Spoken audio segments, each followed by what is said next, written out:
Hello, नमस्कार दोस्तों।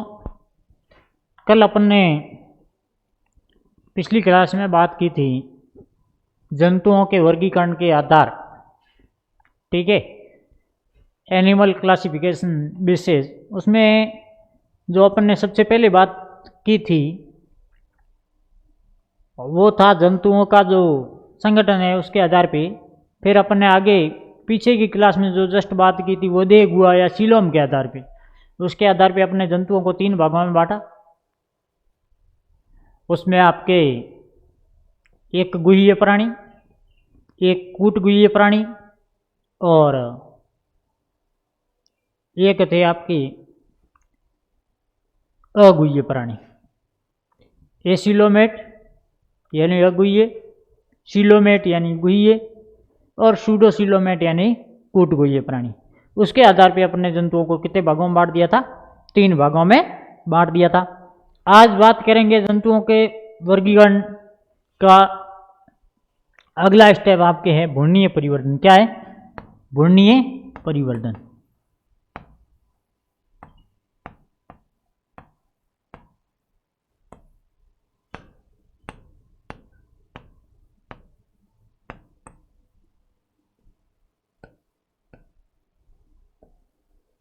भ्रूणीय परिवर्तन कहो या एम्ब्रियोइक डेवलपमेंट, ठीक है, यानी अपने जो भ्रूण का विकास होता है, जो भ्रूण का विकास होता है वो बड़ा इंपॉर्टेंट है। उसके आधार पर जंतुओं को कितने भागों में बांटा गया है? तो भ्रूणीय परिवर्तन के आधार पर जंतुओं को 2 भागों में बांटा गया है। एक है आपके प्रोटोस्टम्स, एक है ड्यूटेरोस्टम्स या प्रोटोस्टोमिया और ड्यूटेरोस्टोमिया। कितने भागों में? 2 भागों में।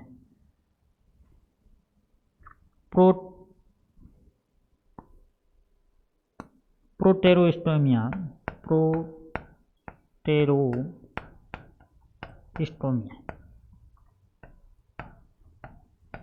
और सेकंड है आपकी ड्यूटेरोस्टोमिया।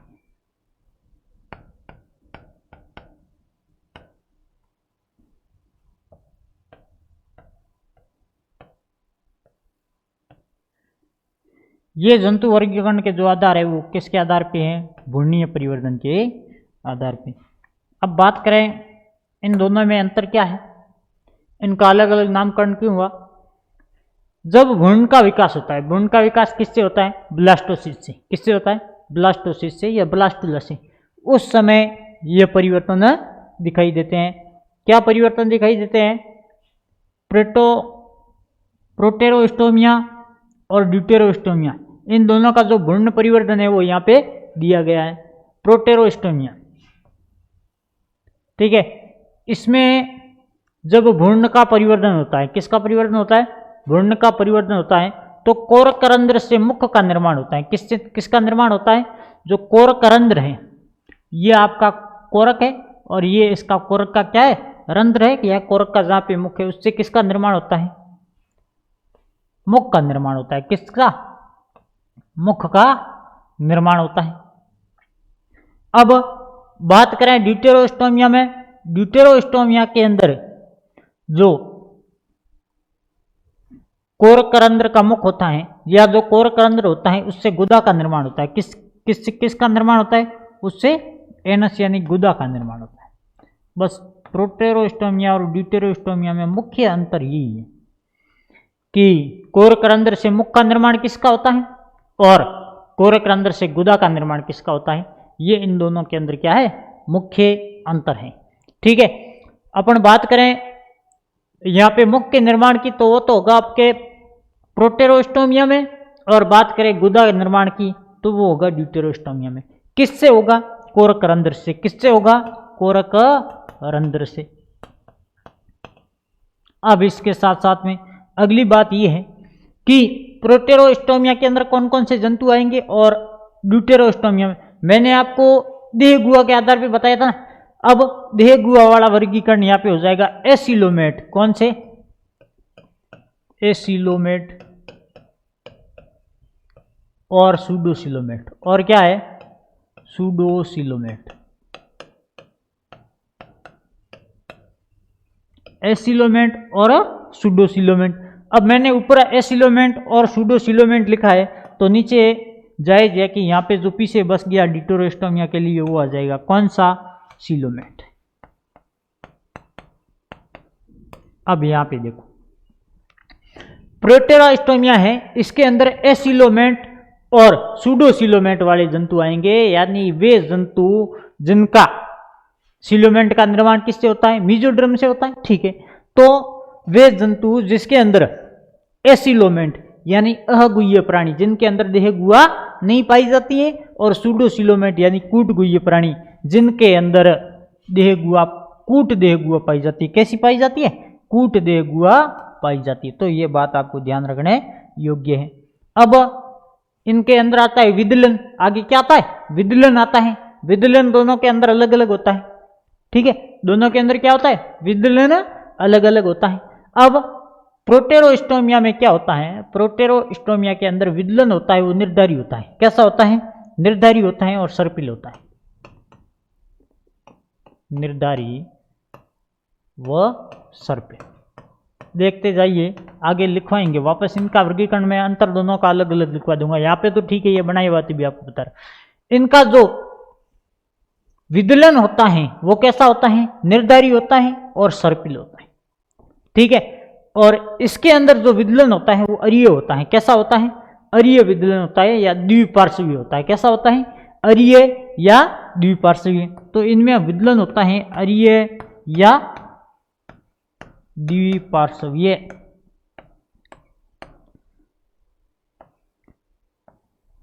ठीक है।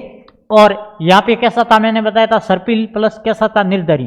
तो आपके ड्यूटेरोस्टोमिया में हो जाएगा अनिर्धारी। कैसा होगा, अनिर्धारी, ठीक है। ये किसकी बात कर रहे हैं, अपना विदलन की बात कर रहे हैं, ठीक है। अब विदलन के बाद में आप बात करूं आपको, जैसे आपको दिखाया गया है कि अनिर्धारी और कैसे हैं। अब यहां पे आपके निर्धारी और सर्पिल, ये ऐसे निर्धारी और सर्पिल, और इसके अंदर आप ये देख लोगे 20 के अंदर ऐसे अनिर्धारित टाइप के, निर्धारित तो नहीं है। तो ये है आपकी विदलन वाला, ठीक है। अब बात करें आगे लार्वा की, किसकी, लार्वा की। इसके अंदर जो लार्वा पाया जाता है वो ट्रोकोपोर अवस्था में लार्वा पाया जाता है, और ड्यूटेरोस्टोमिया में जो लार्वा पाया जाता है वो डाइप्लोरुला लार्वा पाया जाता है। अब आगे इनका अपन अलग अलग वर्गीकरण देख लेते हैं, ठीक है। तो ये दोनों चित्र है, और ये यहाँ पे किसका निर्माण हो रहा है, मुख का निर्माण हो रहा है, और यहाँ पे किसका निर्माण हो रहा है, गुदा का। किससे निर्माण हो रहा है, कोरक रंध्र से, और ये है कोरक रंध्र। जो जगह 20 के अंदर रिक्त स्थान दिख रही है ना, ये आपके क्या है, कोरक रंध्र है। और इनके अंदर कौन से जंतु आ जाएंगे, अगुह्य और कूटगुह्य, और इसके अंदर गुह्य प्राणी है, और इनके अंदर विदलन पाया जाता है अनिर्धारी, प्रोटेस्टोमिया में पाया जाता है निर्धारी। इन दोनों के बारे में अपन आगे लिखते हैं।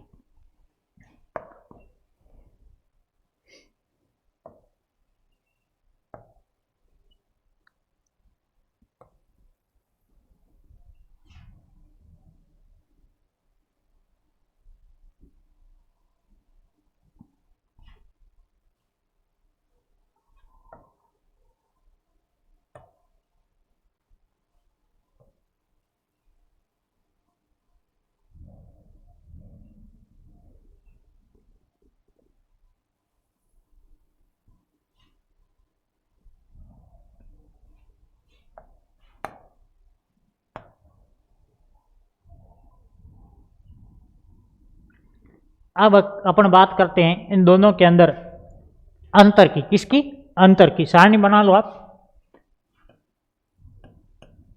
प्रोटोस्टोमिया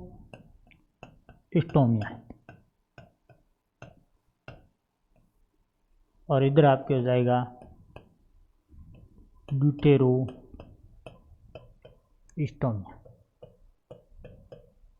प्रोटोस्टोमिया और ड्यूटेरोस्टोमिया।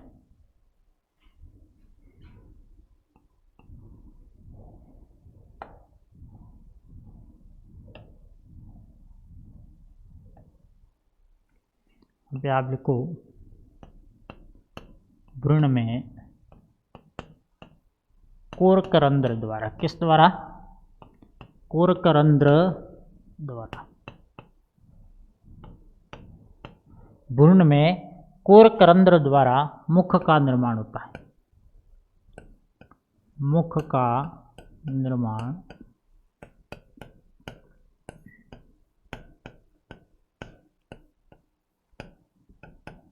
ठीक है। और इसके अंदर आ जाएगा ड्यूटेरोस्टोमिया में कि भ्रूण में कोरक रंध्र द्वारा गुदा का निर्माण होता है। भ्रूण में कोरक रंध्र द्वारा भ्रूण में कोरक रंध्र द्वारा गुदा का निर्माण होता है। किसका निर्माण होता है? गुदा का निर्माण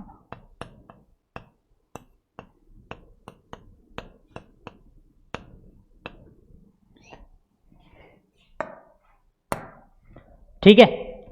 तो भ्रूण में कोरक रंध्र द्वारा मुख का निर्माण होता है प्रोटोस्टोमिया जंतु में, और ड्यूटेरोस्टोमिया में क्या होता है? कोरक रंध्र के द्वारा गुदा का निर्माण होता है। अब बात करें देह गुहा की।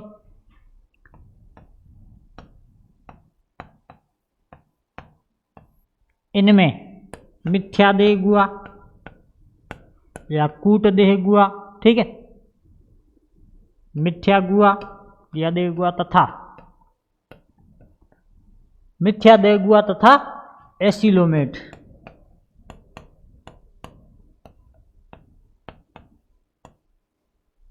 मिथ्या देह गुहा तथा एसिलोमेट पाई जाती हैं। एसिलोमेट को आपको पता ही है क्या कहते हैं? अगुह्य, यानी जिनमें गुहा नहीं पाई जाती हैं।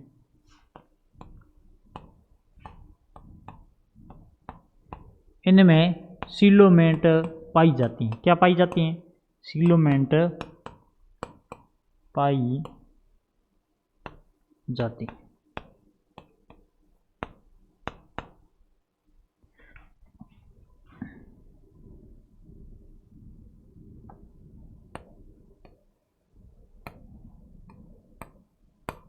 इनमें विदलन, सर्पिल तथा निर्धारी, इनमें विदलन, सर्पिल तथा निर्धारी प्रकार का पाया जाता है।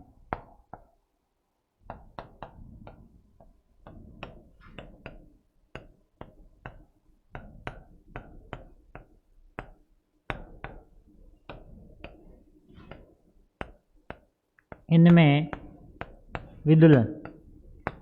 विदलन अरिये,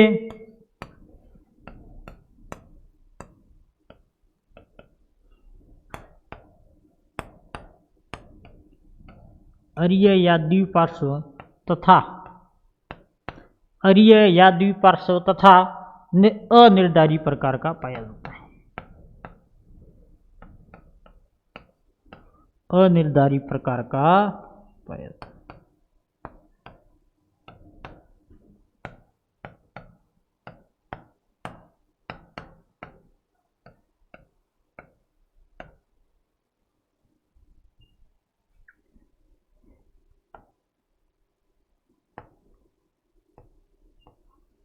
इनमें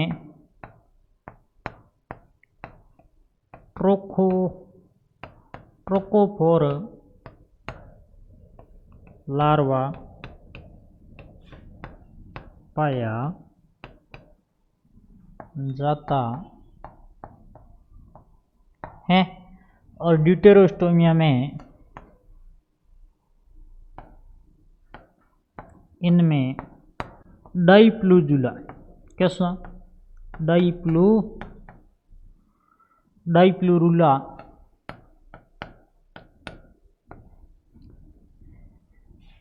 प्रोटोस्टोमिया में ट्रोकोफोर नामक लार्वा पाया जाता है, और इसमें कौन सा पाया जाता है? डाइप्लूरुला नामक लार्वा पाया जाता है।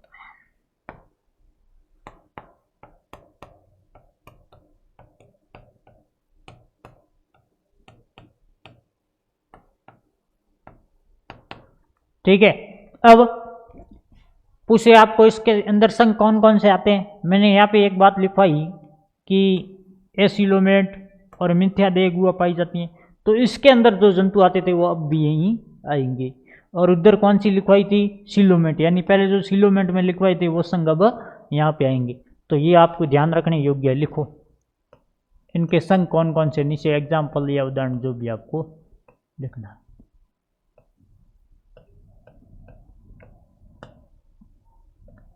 प्लेंटिहेलमिंथेस,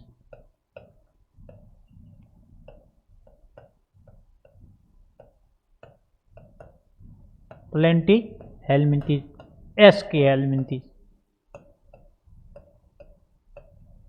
एस्केहेलमिंथेस, ठीक है। एनिलिडा,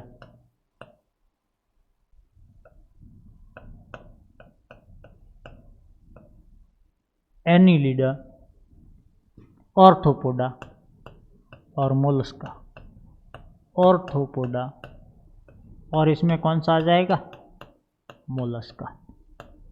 ये तो आपके किसके आ गए इधर, प्रोटोस्टोमिया के। प्रोटोस्टोमिया के अंदर संघ कौन कौन से आते हैं, प्लेंटिहेलमिंथेस, एस्केहेलमिंथेस, एनिलिडा, ऑर्थोपोडा और मोलस्का। अब बात करें ड्यूटेरोस्टोमिया के अंदर कौन कौन से आते हैं, तो आपके इकाइनोडर्मेटा है, कौन सा, इकाइनोडर्मेटा है, कॉर्डिटा है और हेमिकॉर्डिटा है। तो अब यहाँ पे लिख लो, दूसरे पेन से लिख लेता हूँ मैं आपके, ये लो आपके इकाइनोडर्मेटा,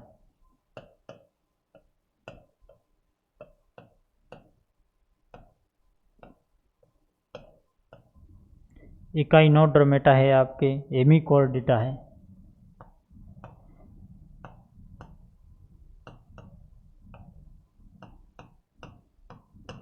हेमिकॉर्डिटा, और कौन सा हो जाएगा, कॉर्डिटा।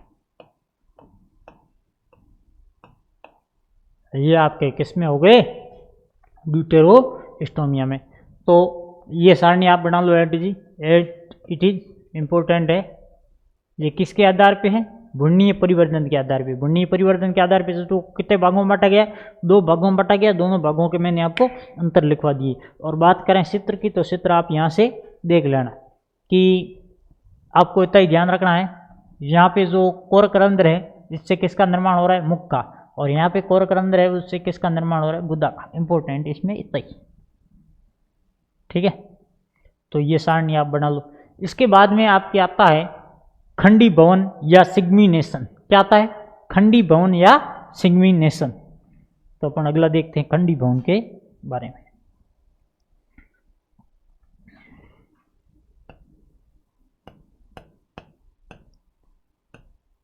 खंडी भवन के आधार पे जंतुओं का वर्गीकरण।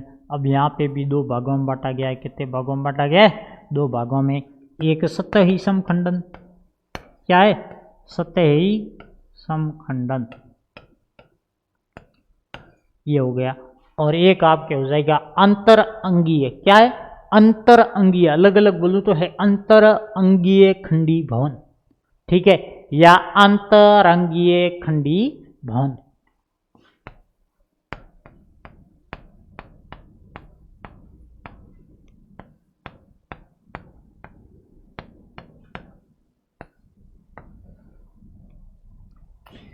अब एक है आपके सतही समखंडन और एक है आपके अंतरंगीय समखंडन। अब इन दोनों में अंतर मुख्य रूप से मैं आपको थोड़ा चित्र बना के बता देता हूं कि ऐसा दिखता है ये दोनों, ठीक है। जैसे ये वाला आपके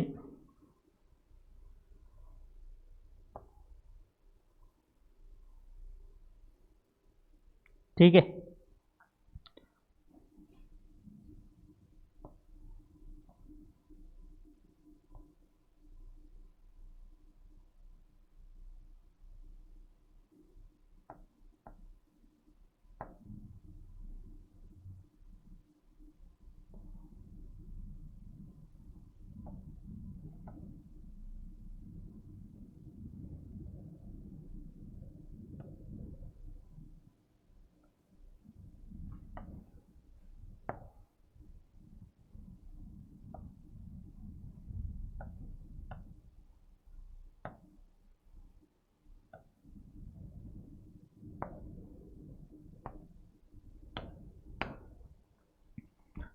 ये तो आपके हो जाएगा सतही समखंडन, यानी कि आपके सबसे जो बाह्य परत है शरीर की, एक्टोडर्म।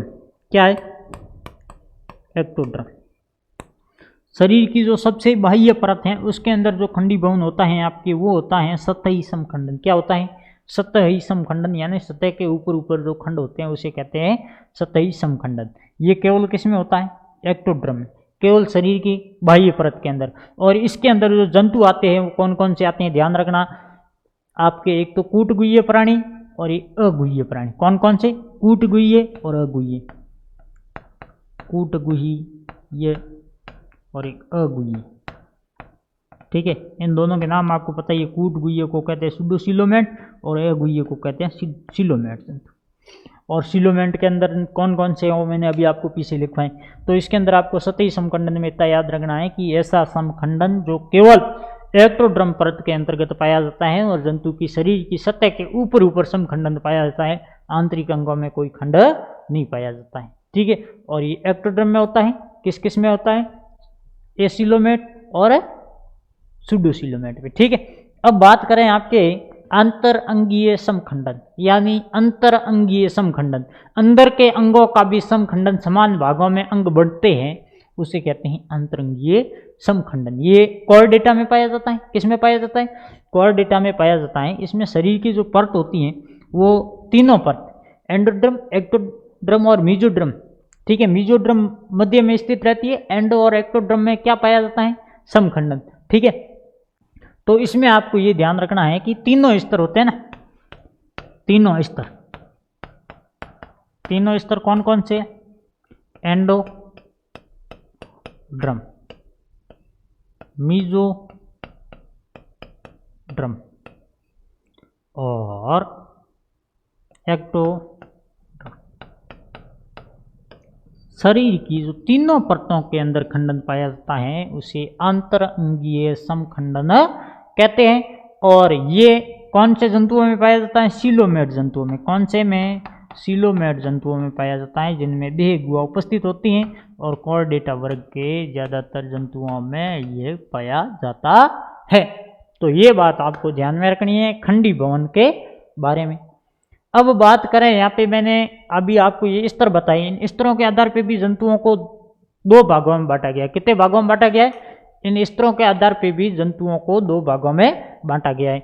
एक तो आपके है द्विस्तरीय प्राणी, द्विस्तरीय जंतु, और एक है आपके त्रिस्तरीय जंतु।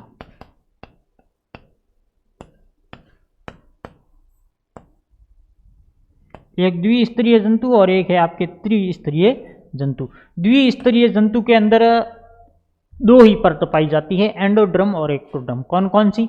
एंडोड्रम और एक्टोड्रम। इसके अंदर मैंने आपको पहले उदाहरण बताया था, सिलेंट्रेटा और टिनोफोरा। क्या क्या बताए थे?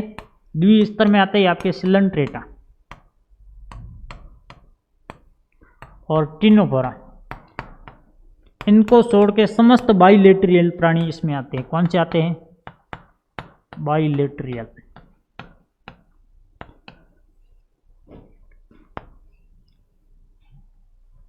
जनन के समय दो स्तर पाए जाते हैं। कितने स्तर पाए जाते हैं? दो स्तर। कौन कौन से?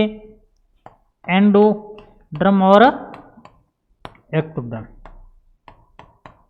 ठीक है, और त्रिस्तरीय जंतुओं के अंदर जनन के समय तीन स्तर पाए जाते हैं। कौन कौन से? एंडो, एक्टो और मीजोड्रम।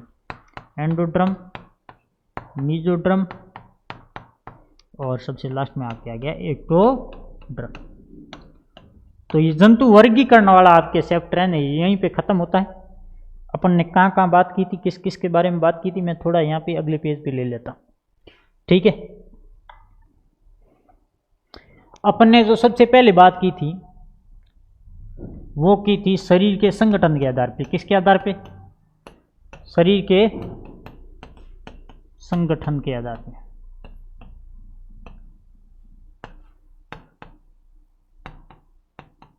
प्रोटोजोआ और मेटोजोआ वाला है। ठीक है, और उसके बाद में अपन ने बात की थी सममिति के आधार पे। किसके आधार पे? सममिति के आधार पे। सममिति कौन कौन सी थी? अरीय थी, द्विपार्श्व सममिति थी, उनके बारे में अपन ने अतीत किया। सममिति के बाद में अपन आ गए थे देह गुहा पे। किस पे आ गए थे? देह गुहा यानी कि सीलोम। सीलोम के बारे में। सीलोम में भी मैंने जंतुओं को तीन भागों में बांट के आपको बताया। ठीक है, सीलोम के बाद में अपन ने आगे जो पॉइंट लिया था देह गुहा के बाद में, देह गुहा के बाद में भ्रूणीय परिवर्तन यही लिया था, भ्रूणीय परिवर्तन,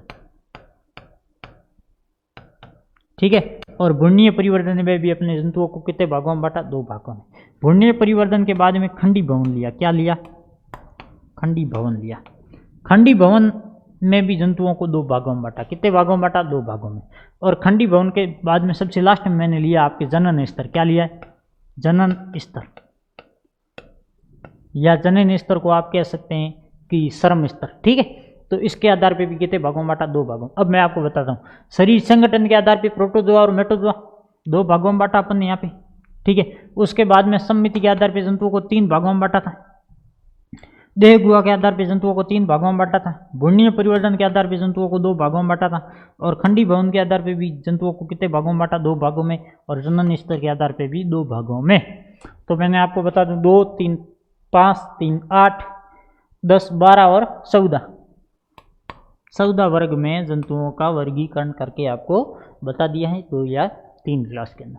तो जंतुओं का जो वर्गीकरण के जंतुओं के आधार थी, ठीक है, क्लासिफिकेशन ऑफ